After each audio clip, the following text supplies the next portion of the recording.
देश में विधानसभा चुनाव को लेकर जहां तैयारियां जोर शोर पर हैं, छोटे बड़े दल गठबंधन कर रहे पक्ष विपक्ष का तीखा वार लगातार चल रहा। उसी बीच बसपा सुप्रीमो मायावती ने मंगलवार को लखनऊ में एक बड़ी बैठक की। दरअसल मायावती ने अति पिछड़ा वर्ग, मुस्लिम समाज और जाट समुदाय के पार्टी के नेताओं के साथ बैठक की। आपको बता दें, बैठक के बाद बसपा सुप्रीमो ने ऐलान कर दिया है कि पार्टी सभी 403 सीटों पर यूपी विधानसभा चुनाव लड़ने वाली है। मायावती ने किसी भी अन्य पार्टी से गठबंधन से इनकार कर दिया है और कहा है कि साल 2007 की तरह ही इस बार भी अगर उन्हें सत्ता मिलती है तो वह सभी वर्गों का ध्यान रखेंगी। समाज में से मुस्लिम समाज एवं जाट समाज के मुख्य सेक्टर व मंडल सेक्टर स्तर के वरिष्ठ पदाधिकारियों की ये अति महत्वपूर्ण बैठक बुलाई गई है, जिनको प्रदेश की केवल सुरक्षित विधानसभा की सीटों पर अपने अपने समाज को बीएसपी में जोड़ने की विशेष जिम्मेवारी सौंपी गई है। इनके साथ साथ प्रदेश की सामान्य विधानसभा की सीटों पर भी अलग से इन वर्गों के अन्य लोगों को भी लगाया हुआ है, जिनकी मैं पिछले महीने समीक्षा कर चुकी हूँ। लेकिन आज ऐसी विधानसभा की सीटों पर लगे जिन पदाधिकारियों को बुलाया गया है, ये सभी पदाधिकारी पिछले कई महीनों से अपने अपने क्षेत्र में इस कार्य में पूरे जी जान से लगे हैं और आज मेरे खुद के द्वारा इनके कार्यों की गहन समीक्षा करने के लिए ही इन्हें प्रदेश कार्यालय लखनऊ में बुलाया गया है। वैसे आप लोगों को ओबीसी वर्गों के बारे में ये मालूम होना चाहिए कि आज यूपी।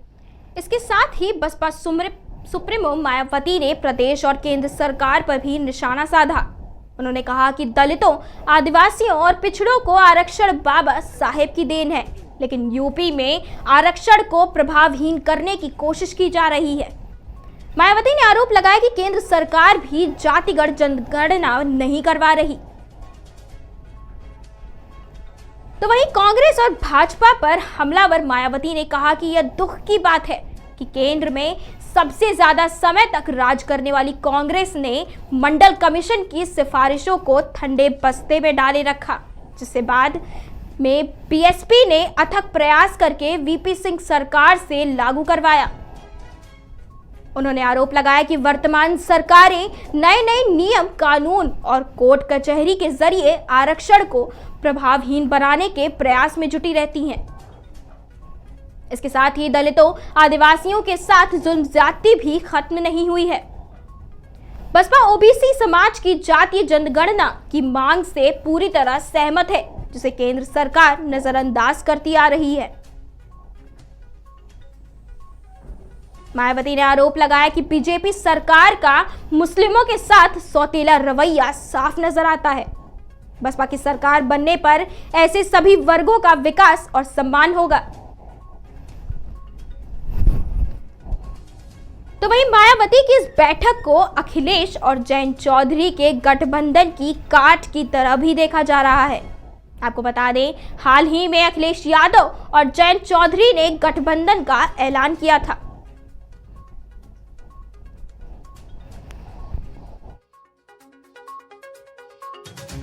जातिवादी मानसिकता के तहत चलकर नजरअंदाज किया जा रहा है। इसी प्रकार यूपी में वर्तमान में चल रही भाजपा सरकार में हमें धार्मिक अल्पसंख्यक समाज में से खासकर मुस्लिम समाज के लोग भी हर मामले में व हर स्तर पर काफ़ी ज़्यादा दुखी नज़र आते हैं। इस सरकार में अब इनकी तरक्की होनी भी लगभग बंद सी हो गई है। ज़्यादातर फर्जी मुकदमों में फंसा के इनका काफ़ी उत्पीड़न भी किया जा रहा है।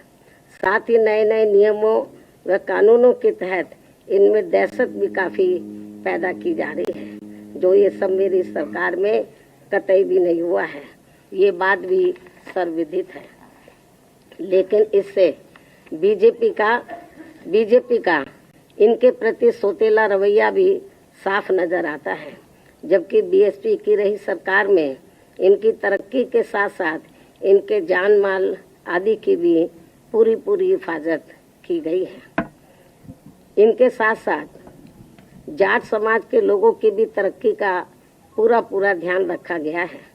इसी प्रकार आगे भी यहाँ बीएसपी की सरकार बनने पर इन सभी वर्गों के हित व कल्याण का पूरा ध्यान रखा जाएगा और इन सब के बारे में प्रदेश में पार्टी के ओबीसी व जाट समाज एवं मुस्लिम समाज के आज आए हुए हैं सभी पदाधिकारी अपने अपने समाज की छोटी बैठकों के जरिए ये सब बातें काफ़ी कुछ बता रहे हैं।